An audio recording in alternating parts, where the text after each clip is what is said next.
नमस्कार दोस्तों, मेरा नाम है राहुल। तो दोस्तों आप सबके लिए ये जो वीडियो बहुत ज़्यादा इंपॉर्टेंट होने वाला है। अगर आपका बीएसटीसी का इस बार का एग्जाम है या दोस्तों, क्योंकि आज के इस वीडियो के अंदर हम बात करने वाले हैं बीएसटीसी के वो महत्वपूर्ण प्रश्न जो आपसे इस बार का एग्जाम के अंदर पूछा सकते हैं। तो बिना किसी तरीके वीडियो को स्टार्ट करते हैं। सबसे पहला जो क्वेश्चन है वो आपको अपने सिम दिख रहा होगा कि निम्नलिखित में से कौन सा सम्मिलित नहीं है। इनके आपको बताना कि ऐसा कौन सा ऑप्शन दिया हुआ है यहाँ पर जो सम्मिलित नहीं है। दोस्तों बात करें यहाँ पर ऑप्शन की, सबसे पहला ऑप्शन मिल रहा है वो आपको मिल रहा है थेवा प्रतापगढ़, जो कि बिल्कुल सम्मिलित है। उसके बाद बात करें यहाँ पर ऑप्शन बी के, ऑप्शन बी के अंदर दे रखा है आपको यहाँ पर मीनाकारी जयपुर, जो भी यहाँ पर सम्मिलित है। लेकिन दोस्तों बात करें ऑप्शन सी के अंदर, ऑप्शन सी के अंदर लिखा हुआ है आपका यहाँ पर अजरक प्रिंट सांगनेर। दोस्तों मैं आपको बता दूं, अजरक प्रिंट सांगनेर किसी प्रकार से सम्मिलित नहीं है। अजरक प्रिंट जो है वो आपके यहाँ पर बालोतरा बाड़मेर का फेमस है, इस बात को ध्यान रखना। बालोतरा बाड़मेर का आपका यहाँ पर अजरक प्रिंट फेमस है, ना कि आपका सांगनेर का फेमस है। यानी कि ऑप्शन जो सी है वो हमारा इस क्वेश्चन करेक्ट आंसर है।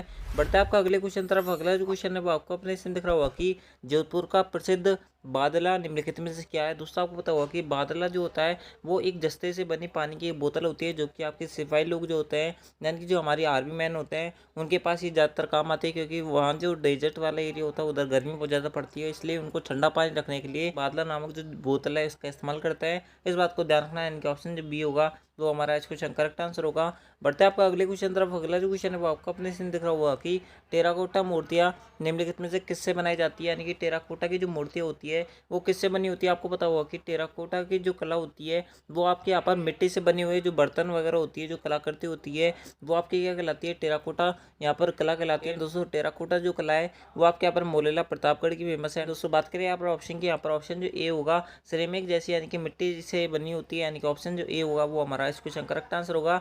आई होप आपको ये वाला जो क्वेश्चन है वो आपका पर पता होगा। बढ़ता है आपका अगले क्वेश्चन तरफ। अगला जो क्वेश्चन है वो आपको अपने इसमें दिख रहा होगा कि निम्नलिखित में से किसने राजस्थान की बहरूपिया कला को विदेशों में प्रदर्शित किया था। दोस्तों मैं आपको बता दूं, बहरूपिया जो कला है वो आपके यहाँ पर जानकीलाल भांड इसके यहाँ पर रचयिता है। यानी कि जानकीलाल भांड जो है वो बहरूपिया कला के फेमस कलाकार है। इस बात को आप यहाँ पर याद रखना। यानी कि ऑप्शन जो ए हो जाएगा वो हमारा इस क्वेश्चन करेक्ट आंसर होगा। आप जो कमेंट बॉक्स में बताओ कि देवीलाल परगार जो है वो किस कला से संबंधित है, आप जो इसका आंसर हमें कमेंट बॉक्स में बताओ।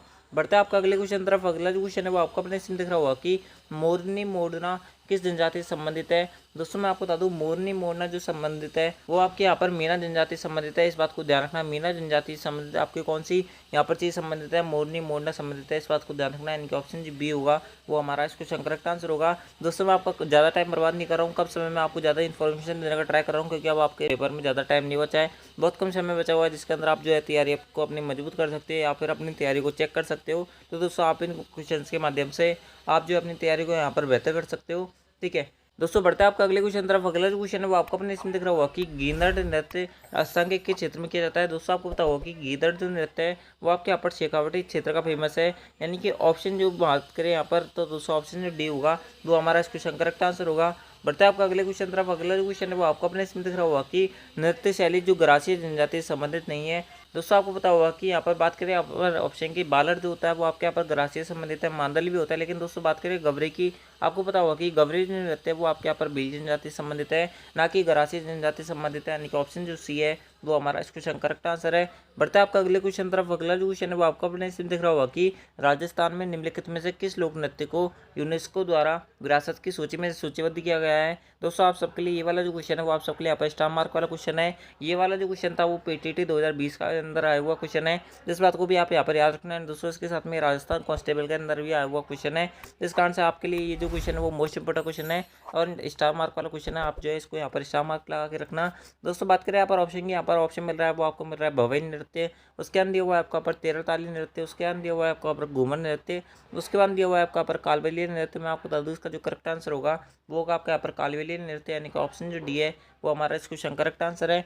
बढ़ता है आपका अगले क्वेश्चन तरफ। अगला जो क्वेश्चन है वो आपको अपने इसमें दिख रहा होगा कि राजस्थान में कौन सा लोक नृत्य केवल महिलाओं द्वारा किया जाता है। दोस्तों मैं आपको बता दूं, ऐसा लोक नृत्य जो केवल महिलाओं द्वारा किया जाता है वो आपके यहाँ पर कौन सा नृत्य कहलाता है। दोस्तों आपको यहाँ पर सबसे पहला ऑप्शन मिल रहा है वो आपको मिल रहा है चांग नृत्य, उसके अंदर दिया हुआ है आपका पर गैर नृत्य, उसके अंदर दिया हुआ है आपका पर ढोल नृत्य, उसके बाद में दिया हुआ है आपका यहाँ पर घूमर नृत्य। दोस्तों मैं आपको बता दूं आपका जो करेक्ट आंसर होगा वो होगा आपका यहाँ पर घूमर नृत्य, यानी कि ऑप्शन जो डी है वो हमारा इस क्वेश्चन करेक्ट आंसर है। आई होप आपको इसका आंसर जो है वो आपका पहले से पता होगा।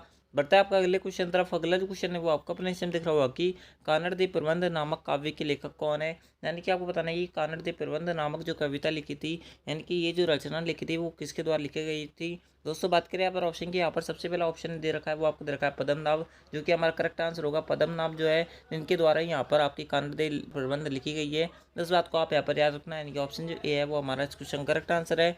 बढ़ता है आपका अगले क्वेश्चन तरफ। अगला जो क्वेश्चन है वो आपको अपने इसमें दिख रहा होगा कि सूत्रधार मंडन द्वारा निम्नलिखित में से किसकी रचना नहीं की गई है।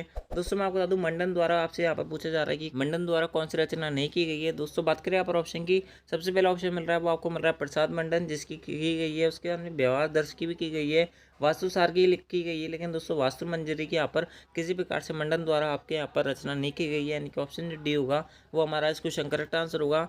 बढ़ता है आपका अगले क्वेश्चन तरफ। अगला जो क्वेश्चन है वो आपको अपने इसमें दिख रहा होगा कि अमीर मद मर्दन नामक साहित्यिक कृति के लेखक कौन है। दोस्तों आप जो इसका आंसर हमें कमेंट बॉक्स में बताओ। हर वीडियो के अंदर मैं आपको एक क्वेश्चन देता हूं जिसका आंसर आपको कमेंट बॉक्स में बताना होता है। तो दोस्तों आज की इस वीडियो का, आज की इस क्लास का ये वाला जो क्वेश्चन है इसका आंसर आपको हमें कमेंट बॉक्स में बताना है। बढ़ता है आपका अगले क्वेश्चन तरफ। अगला जो क्वेश्चन है वो आपको अपने इसमें दिख रहा होगा कि निम्नलिखित में से कौन सा ग्रंथ कुंभा द्वारा रचित नहीं है। यानी कि आपको बताने का ऐसा कौन सा ग्रंथ है जो कि महाराणा कुंभा यानी कि राणा कुंभा द्वारा नहीं लिखा गया है। दोस्तों बात करें यहाँ पर ऑप्शन की, यहाँ पर सबसे पहला ऑप्शन मिल रहा है वो आपको मिल रहा है संगीत राज, उसके बाद में दिया हुआ है आपको यहाँ पर संगीत मीमांसा, उसके बाद दिया हुआ है आपको यहाँ पर संगीत स्वप्न, उसके बाद दिया हुआ है आपको यहाँ पर सूढ़ प्रबंध। मैं आपको बता दूँ सूढ़ प्रबंध जो है वो आपके यहाँ पर महाराणा कुंभा द्वारा नहीं लिखा गया है, यानी कि ऑप्शन जो डी है वो हमारा इस क्वेश्चन करेक्ट आंसर है। बढ़ता है आपका आज की इस क्लास के, आज की इस वीडियो के सबसे लास्ट टाइम फाइनल क्वेश्चन तरफ। आई होप आपको ये वीडियो पसंद आई होगी। अगर आपको ये वीडियो पसंद आई तो दोस्तों वीडियो को लाइक कर देना, चैनल को सब्सक्राइब जो कर लेना है। दोस्तों अगर आपको किसी भी बहन को इसकी पीडीएफ चाहिए तो दोस्तों आप जो है हमारे टेलीग्राम चैनल को ज्वाइन कर लेना, वहाँ से आपको इसकी पीडीएफ भी मिल जाएगी, आपको इसके अंदर कोई दिक्कत नहीं आने वाली है। ठीक है, तो दोस्तों बढ़ते हैं आपका आज की इस क्लास का, आज की इस वीडियो को सबसे लास्ट टाइम फाइनल क्वेश्चन तरफ। इस क्वेश्चन अंदर आपसे बोल रहा है कि रागड़ी और निबाड़ी उपबोलिया है। दोस्तों मैं आपको बता दूँ रागड़ी और निबाड़ी जो है ये दोनों उपबोलिया जो है वो आपके यहाँ पर मेवाड़ी संबंधित है, इस बात को ध्यान रखना है। यानी कि ऑप्शन जो सी होगा वो हमारा इस क्वेश्चन करेक्ट आंसर होगा। आई होप आपने ऑप्शन सी बताया होगा, यानी कि ऑप्शन जो सी है वो हमारा इस क्वेश्चन करेक्ट आंसर है। तो दोस्तों ये थे आपके यहाँ पर बीएसटीसी के मोस्ट इंपोर्टेंट क्वेश्चन जो आपसे इस बार के एग्जाम के अंदर पूछा सकते हैं। आई होप आपने इस वीडियो को शुरू से अंदर देखा होगा। अगर आपको ये वीडियो थोड़ी सी पसंद आए तो वीडियो को लाइक करें, चैनल को सब्सक्राइब जो करें। एंड दोस्तों अगर आपने पहले वाली वीडियोस नहीं देखी है तो उनको देख लेना, इसी चैनल के प्लेलिस्ट में अब तक हमारे द्वारा जितनी भी वीडियोस अपलोड की गई है वो सारी आपको एक जगह मिल जाएंगी, आपको इसके अंदर कोई दिक्कत नहीं आने वाली है। तो दोस्तों आपने अगर उन वीडियो को अब तक नहीं देखा है तो उनको जरूर देखें। तो दोस्तों आज की इस वीडियो के अंदर बस नहीं, मिलता है आपके नेक्स्ट बेस्ट वाली वीडियो के अंदर। जब तक के लिए जय हिंद, जय भारत, जय Hindustan. Thanks for watching, thank you.